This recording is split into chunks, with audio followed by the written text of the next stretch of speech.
Hey, Ren, I was thinking, do you own any of the massive companies in the US? Nah, mate, none of them. Yeah. Why is that? Too expensive. I mean, Berkshire Hathaway goes for like $290,000 a share. Amazon is like $1,500 for one share. Hell, I can't even afford Netflix at $300 a share. Yeah, well, instead of waiting around for a pay rise, there's no need for that anymore because our friends over at Stake, they've solved this problem for you. Really? Tell me more.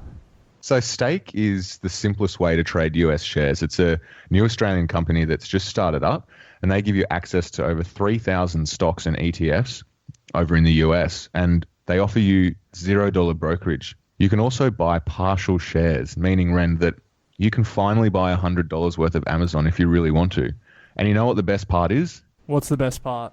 Now we've teamed up with Stake over here at Equity Mates. That's you and me, Ren. Yeah. And we're giving our listeners the ability to sign up with Stake and get $25 in their account to get them started.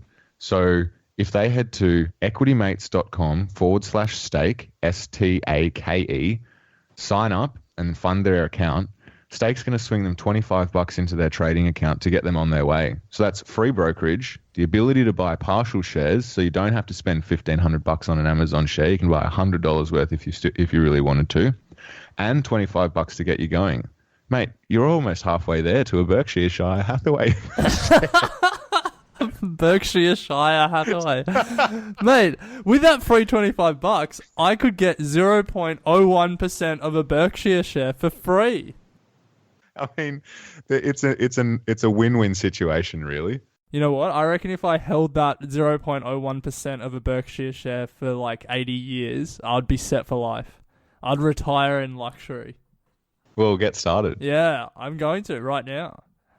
equitymates.com/stake. Stake, STAKE.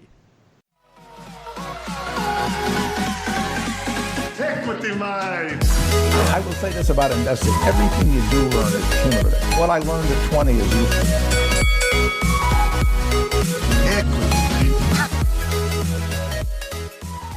Welcome to another episode of Equity Mates, a podcast where we break down the world of investing from beginning to dividend so that you can hopefully make some returns. My name is Bryce, and as always, I'm joined by my equity buddy, Ren. How are you going, bro? I'm very good, Bryce. Great to be back with you. As always, how's the week been? It's been good. It's been good. We got a good interview today, which I think, I learnt a lot from, so I'm hoping our listeners learn a lot from it as well. Yeah, same. I found it very interesting. It was good to go back to talking about the simple things in investing and financial management. And with our guest today, that's certainly what we did. We talked about the basics of savings and a lot of tools and techniques that are out in the world at the moment that can really accelerate your savings plans, so that if it's a house that you're saving for or your first stock or whatever it is, then we talk about all the tools and techniques, as I said, that you can get stuck into. So yeah, I definitely learned some stuff. It was good. Enjoyed it, Ren. Yeah. We should say who it is. So yeah, it was, take it away. It was Graham Cooke. Was his name, or is his name? He probably hasn't changed it since the interview. Graham Cooke is his name. He is the Insights Manager at finder.com.au. For people who don't know what Finder is, it's a comparison website that lets you compare everything from different insurance policies and different credit cards all the way to different crypto asset. It's a comparison website where you can compare anything really, and try and get the best deal. So we thought, who better to speak to about getting the most out of your savings and your investments? Yeah. So get stuck in. Yeah, enjoy it. Now, before we go, one last plug for Thought Starters. If you haven't signed up, make sure you do. Best way to start your week, 5 interesting articles in your inbox every Monday morning. Head on over to our website and sign up to Thought Starters. As Ren said, email every Monday that we cover the basics and a whole bunch of information to save you from doing it yourself. So, enjoy Graham. Equity Mates. All right, well, we're here with Graham, who is the Insights Manager from finder.com.au. Welcome to the show, Graham. G'day, guys. How you doing? Very well, very well. So just to kick things off for our listeners, are you able to give us a bit of a rundown as to what does finder.com.au do, and what is your role as an insights manager? So Finder basically is a financial comparison site. There's a few of them on the market, but we try to compare more things than anybody else. That's the aim, to compare the site that compares virtually everything. So we cover stuff like home loans, credit cards, insurance. We've recently started covering crypto to quite a deep depth, but also non kind of traditional stuff for comparison sites like broadband packages, mobile phone packages, and travel as well. So we kind of have a big publishing team who are constantly producing content and guides on these topics, but we compare kind of across the market and all those as well. I'm the insights manager. My role within Finder is kind of like research, really. I run a little research team, and we spend a lot of time mining data sources, so information from the Reserve Bank of Australia, information from the ABS, and also information that we have internally, because we monitor the whole credit card market, the whole home loan market, and looking at those sources, trying to find trends, trying to find stories of public interest, and then get those in the media with Finder, people talking about those topics. So that's kind of what I do. So we'll get into some of your insights, and we'll talk about some ways our listeners can benefit from your insights in a little bit. But to kick us off, focusing on you and your personal sort of investing journey, how did you get interested in markets and finance and investing? And do you have any personal, investing philosophy or any investing strategy that you follow? Yes, I'm not the biggest investor, to be honest. I'm not kind of like I'm focusing on investing in property in Australia at the moment. So trying to build up a deposit, but not the biggest kind of investor in traditional financial markets. More focused on trying to maximize savings as much as possible, even though that's a lot of other areas of what Finder covers. Well, that's something that we have discussed in the show sort of way back when we first started, was forming good habits for savings, because obviously it's critical to building up capital to begin investing. You can't obviously start with nothing and then just hope to have a house. So does Finder offer any resources for beginner investors or those looking to begin saving for a house, and sort of what sort of resources are they?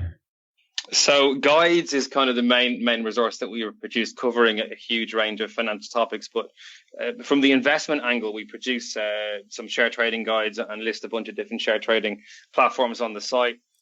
Also, crypto investment is something we've gotten into quite massively. That's hugely taken off recently. So there's a lot of different crypto guides. I'm actually working on one myself, looking at crypto mining and the energy costs in that, and whether that's kind of a viable thing to be looking at doing in Australia. Spoiler alert that it's not, but in some other countries. But we're just kind of constantly exploring all these different areas. And we've also got some superannuation investment guides on the site as well, which may be useful for your listeners. Yeah, very much so. Do you charge for these? Because it sounds like, there's a lot of information there, and something that, I'd be interested in definitely having a look at the crypto, for example. But a lot of these places where you to go and find sort of reports on this sort of stuff charge. Do you charge anything for these resources? No, all of this is completely free. It's all open to the public. All of our content is public facing. We use it to drive traffic to the site, and then the platform channels people through to other products. But all the actual content on the site is completely free. Oh, nice. So, Graham, the reason we got you on today is we want to benefit from some of your insights and some of the work you've been doing at Finder.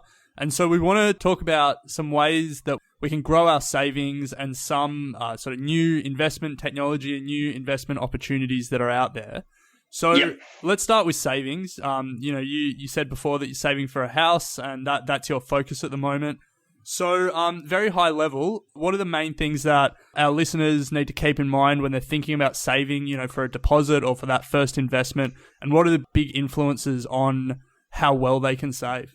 So the biggest influencer on how much you can save in Australia at the moment is, as you probably know, the RBA cash rate. Now, this is the rate that determines the interest amount that you will make in a savings account in Australia.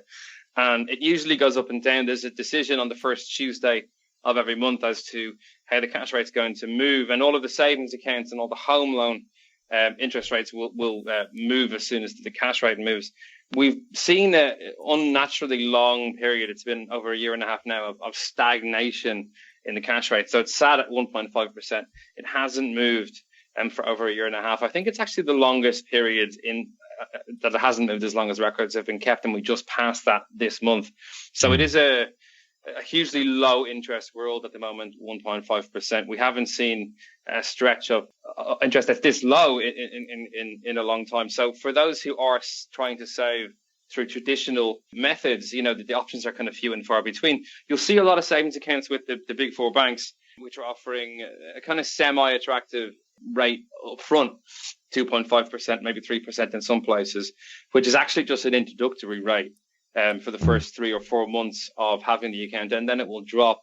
We're seeing with many banks now that the base rate that those accounts then drop to is sometimes even below 1%. I'm seeing kind of 0.8% on the market. So it's definitely a difficult kind of environment for savers at the moment. But there are other savings accounts you can focus on to kind of to increase what you can earn on your savings.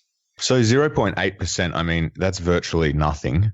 And if you've got a large amount of money sitting in there, or you're consistently putting money in there, the markets are going up at a probably faster rate than 0.8%. So what are some, if you're not ready to put your money in the market and you're not ready to put it in another asset, and you do want to just put it into a bank account, are there any ways that, other than these introductory offers that you sort of speak of, that you can try and maximize your return from interest?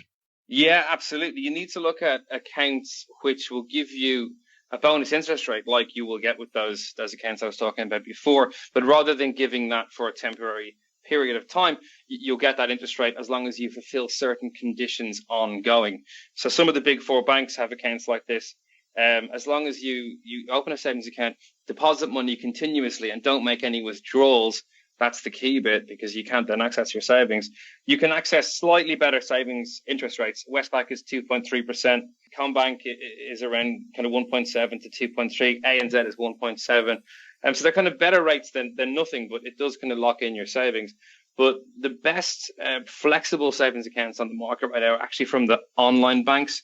So two of the kind of best ones here are ING and ME, where you can get, it's 2.8% with ING and 2.85 with ME ongoing. So continuously on your savings, as long as you fulfill certain conditions. So usually that means making a purchase with a debit card with an associated current account every month or every week, or getting your wages paid into your account, basically doing your everyday banking with those banks. But once you do that, you can access ongoing rates of 2.8 and 2.85. Now, comparing that to the big four, we were talking about the 0.8, you commented that it was very low. If you're investing from a 20K base, $100 a month, not a lot of money, the difference over 3 years you would make between that low rate and the ING is 2K profit rather than 560. So it does make a big difference overall. Yeah. Having said that, the ASX averaged 5.5% growth over the last 10 years. So, maybe slightly risk averse, you might do better too. So, Graham, you really seem to know your stuff. You know all the different interest rates that are out there and all the different banks are offering. Does Finder offer a comparison tool or something like that where our listeners can go on and see the different savings rates they could get? Yeah, you can go on to Finder. You can compare all bank account saving rates in the country, everything, and you can look up kind of write-ups on each of them and reviews on each of them, and kind of see what is most suitable to you. And you can also see kind of alternatives if you wanted to get more out of your savings than that 2.8% or 2.85 from ME. You can look at alternative options that are coming onto the market now, like one of which, for example, is peer-to-peer lending. So rather than leaving your money in a bank and letting it accumulate, you actually lend it out to people who are looking to borrow money, and you'll get a bigger interest rate on that, even at slightly higher risk than you will with a bank. So RateSetter, for example, at the moment, are reporting 7.8% return on their funds if you invest with them over 3 years, which would produce 5K on your 20K investment rather than 2. So there are alternative options out there if you want slightly more risk than a savings account, but not as much as actually investing in shares. So is there more risk with lending to, directly to peers? Because I guess when a bank takes your deposit, they then go lend that money out. So in effect, It's a similar thing. You're just cutting out the middleman being a bank. But does that add more risk to the equation? Yeah, more risk, more return as the way it goes. So definitely there is more risk involved. I've spoken to people who've invested with RateSetter and alternatives, and actually haven't spoken to anybody who had any issue getting a return at the end of it. But there is a certain level of risk involved. So it's definitely worth doing your research and not investing, all of what you've saved. It may be worth a dabble on the side initially anyway and see how you go. So you would recommend splitting across these sort of alternatives to maximize your return, essentially? Yeah, diversify. So I've got one of the high-end savings accounts myself, but I've also got a little bit of a RateSetter account. So it's kind of something that's interesting to experiment in separately. But yeah, I wouldn't be putting all your funds in there either. So you say there you've got two sort of main ways to save, and it's good to talk to our listeners about methods of saving in terms of, you get your lump sum pay, and then it's good to have a consistent sort of strategy in place. Do you have a particular strategy in place, or know of a simple one that sort of works really well that would be simple to put into place for some of our listeners? I think with saving, the thing is just to keep it regular. Often if you take a certain amount away from what you get paid every month, that is something you can afford to lose, and you set up a direct debit where that constantly gets transferred to a savings account, for example. As soon as your pay comes into your account, you'll find that your spending will kind of adjust to accommodate what you have left to spend. And over the course of 12 months, if you put it into a high-end savings account, that amount that you've transferred across will build up quicker than you could think. So it's really setting up that direct debit so it happens automatically. You don't have to think about it. And then you'll just kind of automatically quicker than you realize. Out of sight, out of mind. Yeah, exactly. So Graham, we started with talking about the RBA, and I want to bring it back to the RBA because, as you said, the world has been in a very low interest rate environment. In Japan, we've even had negative interest rates. There's a lot of talk that the world is sort of coming out of that. We're getting a little bit of inflation back in the system, and there's talk that interest rates will start to rise again. What should people do in a rising interest rate environment to maximize their savings? It depends on whether you're looking at home loans or savings. What's going to happen to the cash rate is going to be interesting depending on kind of who you listen to in terms of rising rates. So we survey leading economists every month. We have 30 or 40 that take part in a panel that we use to research. And we've been doing it for years now. And they've all, for the last year or so, constantly been saying that the next cash rate in Australia is going to be up. But the time when they say that upwards cash rate movement is going to happen keeps moving forward more and more and more. I mean, a year ago it was around now, or even before now, they were saying the next movement was going to happen. But now most of the economists are saying probably no cash rate movements for the rest of this year. And then the predictions for next year are evenly spread. But I'm seeing some economists saying maybe nothing even till kind of Q3 or Q4 next year. So we might not be seeing much action in Australia over the next kind of 12 months or so, but we are seeing some in the US. So the Fed Reserve has increased rates, and it looks like they will do again. And normally in Australia, anyone with a mortgage, the bank will increase the interest rate in the mortgage once the RBA increases the interest rate here. But we've seen some banks increase interest rates, even though the RBA hasn't. This is something we call out of cycle rate hikes, and they're rare enough. We got a couple kind of on and off over the last couple of years, but the reason cited by the online banks was increased cost in funding for them because the Fed increased rates in the US. So we may actually see the Fed rate increase affect people in Australia, even if the RBA doesn't increase rates, if other banks also feel the burn of that increased cost of funding and then have to pass it on to mortgage holders. So that's the kind of most direct way it could affect people, even if the cash rate here doesn't move. Yeah, wow. So it's a tough environment if you want to be in cash at the moment. Yeah, right. So that, I guess, leads us on to some alternative ways that you can make use of any spare money that you've got. And there's a lot of sort of platforms out there and alternative sort of options and new apps that are starting to appear on the market, particularly targeted towards millennials. Are you doing any insights and providing information for, say, like our listeners on what's coming on the market? And can you give a few examples on what we can put our money into? Yeah, we can go through a few. Actually, you mentioned millennials there. This is interesting, just related to a survey we did recently looking at people's kind of investment habits in Australia and whether people have invested funds. And it was about kind of only a quarter of people across Australia have ever invested funds in anything. But if you look at the percentage across generations, it actually goes down as you get closer to millennials. So baby boomers, 1/3 of them tend to have invested. But when you look at Gen Y, it's less than a quarter. So all of these new platforms we can talk about now in a minute are all aimed at getting that millennial audience who tend to have kind of high income and funds to spend, but aren't necessarily investing, who are very tech savvy, who do everything on their phones, who listen to podcasts like your podcast, kind of getting them involved with investing, and also trying to promote ways of alternative investing like 0% brokerage fees and stuff. So there's two kind of ones we can start off talking about, which are Robinhood and Whaley. These are $0 brokerage fee platforms. Robinhood is a US one that already exists and are launching in Australia. And they've got this kind of website, if you go to it in Australia, where there's this thing you can sign up for information as to when they're going to launch. And if you sign up, you get put on a waiting list, and they'll give access to people in order of when they sign up to the mailing list. But if you sign up, they'll immediately ask you to send the mailing list to friends. So I did an experiment in the office and sent it to some people in the team and got them to sign up. And just by getting 3 or 4 people to sign up, I got from, I think it was like 100,000 in the waiting list to 1,000th. Oh, wow. By sharing it just 2 or 3 people. So you can skip the queue. It does feel a bit like schemy, I suppose, that they're kind of getting all these people to sign up, but it's the same strategy they used in the US, and they got 500,000 people on board or something before launch, and it was successful over there. They don't charge a brokerage fee. There's also Whaley, which is an Australian startup. If you go to Whaley's website and Robinhood's website beside each other, they look almost identical.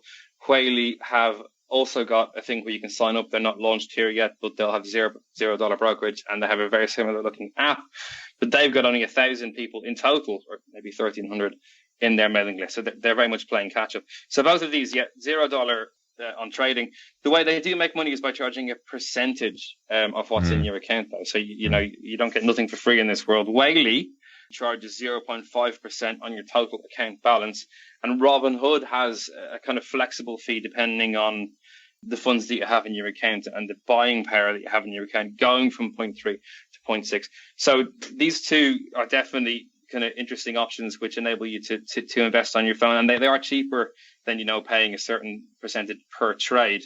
So they're definitely worth looking at, but they haven't launched yet. So it's very much watch this space, but maybe worth signing up for. And then the third one in this list, which is a kind of similar platform, but more directly aimed at giving people access to the US market, is Stake. This is another Australian startup, which is on your phone. This is currently operating, and you can buy and sell shares in the US with no brokerage fee. These guys make money not by charging a percentage of what's currently in your account, but they charge a 0.7% on the funds when you convert your Australian dollars to American dollars. So, say you transfer 100 grand across or 10 grand across or whatever, you get a percentage fee. Then you can then invest as much as you want and leave it in there for as long as you want. Once you take it out, if you convert your profits back to Australian dollars, you'll get charged that same fee again. So it's just kind of a different way of doing it, but still a lower cost platform than others on the market. Now, we should have to declare our interest here that we've actually partnered with Stake to offer people who want to sign up $25 towards their first trade. So, everyone check that offer out. But we also should just declare that we've sort of, we've picked sides in this brokerage-free war that's going on. But I'm interested in sort of joining the dots between what you said about the demographics works that you and Finder have done when you surveyed different populations in Australia, and what we're seeing in terms of the new investing platforms. It seems that brokerage itself has been identified as a big issue and a big sticking point for people, given that Robinhood, Whaley, and Stake, all of their major selling points is brokerage-free transactions. So was that something that you found in your survey work, that brokerage was a big point of, resistance for people investing? I wouldn't say it was brokerage fees particularly that were an issue. I think it was more knowledge. I mean, so of the sample size, about 25% have invested, but of the 75% of the Australian population who hadn't, most of those obviously didn't invest because they said they didn't have any funds spare to invest. So that's fair enough. But the biggest group of those that were left said they didn't invest because they didn't know how. So it's just an accessibility issue more than anything. And what these apps are doing is placing the tools to invest in the palm of your hand. I mean, everybody has a smartphone now. And so opening up that market and presenting an ease of access to people who haven't had a way to invest before.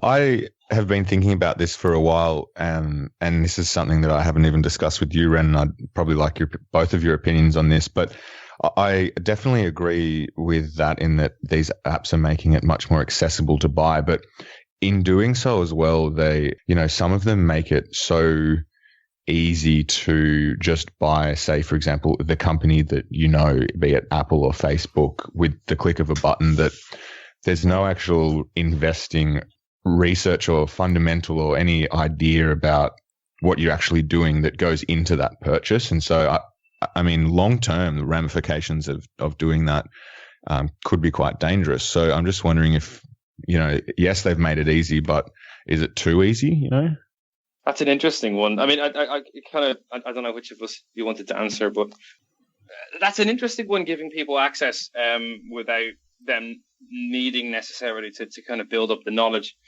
For me, it kind of links into Australia's, the best way to phrase this, Australia's ease of taking on gambling. So gambling's a really big thing in Australia. Pokies in every single pub is not something that is normal in kind of most of the rest of the world. And when you have access to the share markets and you can invest and you can win, you can lose, but you don't have to have much knowledge. It does sometimes feel a little bit like gambling, so it is definitely essential for people to do the research on this and not just jump kind of headfirst in. Yeah, agreed. Yeah, it's an interesting one because so when you think about like the users that would use, Stake, Whaley, or Robinhood, there's going to be a subset of users that would otherwise have used a more traditional investing platform, but are attracted to these platforms for whatever the reason. No brokerage, ease of use, different information. And so for those people that, understand the markets and all of that and are just choosing this platform over another platform, then I don't think there's any risk about making it as easy as possible. But then there's obviously the other subset that, but for these platforms, wouldn't be investing in the first place. And I understand the concern, but I think, given the stuff that you found with your research, Graham, where so much of the population hasn't been exposed to the market in any meaningful way outside of super, I guess. And given that markets are, the greatest long-term wealth creator that I guess we've ever seen in human history, but definitely in our lifetime, if you can find a way to compound your money 9-10% a year every year outside of markets over a long period of time, well done, I guess. So in the sense that it gets more people into the market, I think that's a good thing. And definitely there's downside risk. There's risk that, people are only investing in the FANG stocks and stuff like that. And there's risk that people aren't doing their research properly. But I think exposing people to markets is worth it, that risk. So, Graham, just quickly, with the reason for men and women not being in the markets and investing, is the reason generally the same between both male and female, or does it differ slightly? There's a slight difference where it becomes interesting and where it increases if you look at the specific reasons that men and women cite for not investing. And the main one we found across the board was people saying they don't invest because they don't know how. So it's really a knowledge issue. But this was very different with men and women. Only 7% of men said that they don't invest because they don't know how, or that they have a lack of knowledge, whereas that was 16% for women. So there definitely is a lack of knowledge there. But also, it's interesting looking at people who said they don't invest because they don't have funds spare to invest. That's also much higher for women. So only 1 in 3 men said that they can't afford to invest, basically. But that was a lot higher. That was 45% for women. So there's definitely potentially wage gap issues there that are causing a blockage to investment potential. It's interesting. It seems just to be like a financial literacy thing, because at the end of the day, like that you don't have money to spare to invest. Like, of course, everyone has different circumstances, but even if it means putting away $5 a week into, and we'll talk about micro investing a bit later, but it seems like an educational piece there for both sides, male and female, is the main contributor. Yeah, definitely. And that's one area where these kind of new apps and platforms can open up opportunities for people that weren't there before with small funds. One of the ones is Acorns, for example, which has recently renamed themselves as Raise. I don't know, it's a slightly questionable. I know, very controversial. I mean, you still use Acorns for a colder day, but I don't know where Raise is coming from. But those guys are very much focused on that kind of demographic who feel like so maybe those 45% of women and 33% of men who feel that they don't have the funds to invest. Raise focus on allowing you to micro invest, so to invest essentially the spare change from your transactions, and they take that on board, and they then invest that in kind of a spread low risk portfolio, and you can just watch your funds grow over time. At least that's the idea. They reckon with just $30 a month of investment, you could build that up with a conservative portfolio to $1,200 in 3 years. Now, on my reckoning, that's about a 7% return, so it's double what you'll get with a high effort savings account from any of the online banks. So it definitely is worth looking at, but it's slightly less than you would get if you put your money in peer-to-peer lending. So it's definitely worth considering all the multiple options, but it's a very easy way to kind of save a little bit and watch it build. Is that 7% including their fees? The fees they charge are $1.25 per month. So that was just a calculation on what the return would be based on what they said the return would be for $1,200. Right. I don't know whether that actually includes fees offhand, to be honest. Right. Because one of the criticisms that Acorns often get is that $1.25 per month, and say you're only putting in $10 a month, as a percentage, the fees are quite high. But that's true. If you're only investing that $30 a month, true, that will eat that up quite quickly. Yeah, but from an educational sort of piece, I think it's a great app. I also wanted to just quickly go back on the Robinhood, Whaley and Stake. Do they all, Robinhood and Whaley, charge an exchange rate, or is it just Stake? I just want to sort of clarify that for the listeners, because it's quite an important thing where you need to add up all the fees, and it might all seem fine and dandy to have free brokerage on all these things, but you need to look behind and actually understand the smaller parts. As far as the information on their websites seems to say at the moment, it's just Stake that charge it that way. They charge it based on when you convert, whereas Whaley and Robinhood charge it by how much is actually in your account. So that's different two ways of doing it. But the amount of information that's available about Whaley and Robinhood is quite limited because they're still both in launch stage. So it kind of is a case of wait and see with those two. I mean, I wasn't able to see whether or not they're going to provide access to the ASX, for example, as well as Australian shares. So, and because they're both still in the process of acquiring licenses and such, there's not even a timeline as to when they're going to launch. So it'll all kind of become clearer in time, I think, with those two guys. Right.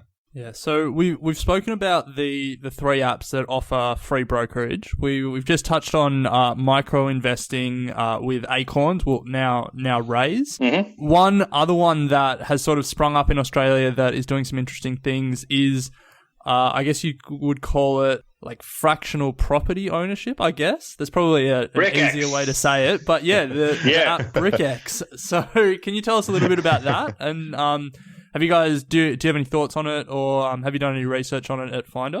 Yeah, I have to say I love this concept, but it gets incredibly complicated incredibly quickly. So this is BrickX. The idea being that it opens up the property market in Australia to people who can't afford to buy a whole house. I mean, if you're talking about the median property price in Sydney is north of $1 million at the moment, so that blocks a lot of people out. So the idea here is that they purchase a house and divide the house up into portions of a property which they call bricks. Each house divided up into 10,000 units essentially, and investors can buy those units.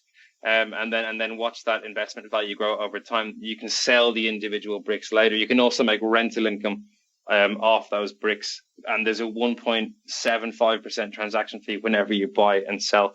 The problem is, because there's so much involved in forecasting how much you'd make from this, it's very, very complicated to actually look at what the returns would be. There's a very long piece on Business Insider that's looking at trying to forecast this, but it's really probably too deep to get into in a podcast. And to be honest, looking at the property prices in Sydney and Melbourne at the moment, they're stagnant / fluctuating. And they have been for a little while. Auction clearance rates are going down. So if you're going to divide up the return of investing in a property across 10,000 units, it's going to be a small enough return. Looking at the way property prices are going, you need to weigh up your options and see whether kind of investing in property is the best thing to do right now, or maybe wait and see what the market does. Yeah, the really interesting thing for me with BrickX is, so like there are two ways you make money, as you were saying. The first one is rental income. So you buy a brick that's 1/10,000th of a property and you get 1/10,000th of the rental income. But then you can also make a capital gain. So you can sell the brick back into the BrickX market. What interests me though is BrickX are setting the price. Like, they're not selling the property when you want to sell your one brick. They're telling you what the price is for that property, and then you're selling at that price. You have no sort of bargaining power, I guess. So that's an interesting sort of point of leverage, I guess, that the app has over you. That if they say, property prices are cooling, then you're a price taker in that sense. What makes that interesting is the property price, as you say, is based on what they determined it is, which means it's based on some sort of valuation. So the increase in value is not based on what you would get if you actually sold your share in the property at that time. It's based on what the market valuation is. So yeah, as you say, it does give them leverage over you. Yeah, it's something that I'm definitely going to look into just from an interest standpoint. I mean, this is something we could go into a bit later on, but I don't really understand the difference between it and, say, a REIT on the stock exchange. They both seem pretty similar in terms of the idea. But anyway, well, Graham, I think that will be a wrap for us. It's been great to have you on the show. It's really good to sit down and discuss the sort of basics and fundamentals of investing and growing your capital, because it's so important to do. And now it seems that, through places like Finder and the research that you're doing, it's becoming much more available to people like Alec and myself, the millennials, to find information and then make a decision on where's the best way to put our money. So, we did everything from the free brokerage through to micro investing and the RBA and the interest rate. So thanks for sharing your time with us. And for anyone that's interested, are you on Twitter or Facebook, or how can people get in contact with you for further information? Yeah, I'm on Twitter at gcook42. The 42 is Hitchhiker's Guide to the Galaxy reference. It's not gcook42. The answer to life, isn't it? Insights blog at finder.com.au, so you can check out that there, and that covers various different consumer topics as well. Yeah, I just want to reiterate that, at the start of the interview, we discussed all those fantastic resources that are available on Finder. So Alec and I will throw some links to those in our blog. And yeah, again, thanks for coming on the show. It was fantastic to get a bit of your insights into this sort of stuff. Thanks, guys. It was a pleasure. Equity Mates and the people appearing in this program may have positions in the companies mentioned. This is general advice only. Please speak to a financial professional to understand how it may pertain to your individual situation. Equity, man.